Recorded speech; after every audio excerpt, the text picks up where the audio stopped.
আঘাত লেগে মস্তিষ্কে রক্তক্ষরণ হয়েছে।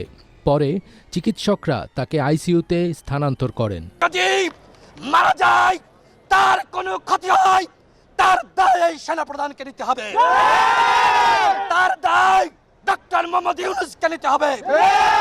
আমরা স্পষ্ট হয়ে বলছি, 24 ঘন্টার মধ্যে ক্লিয়ার করতে হবে, প্রধান উপদেষ্টাকে বক্তব্য স্পষ্ট করতে হবে। আজকে নুরুল হক নূর সহ এর আগে জাতীয় পার্টির কাকরাইল অফিসের সামনে সংঘর্ষের জেরে তাদের উপর চড়াও হয় নিরাপত্তা বাহিনীর সদস্যরা। এতে গুরুতর আহত হন নূরসহ অর্ধশত।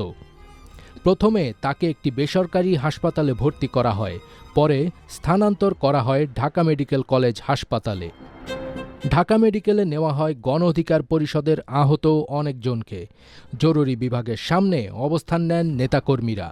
এ সময় মারধরের আঘাত দেখা গেছে অনেক নেতাকর্মীর শরীরে।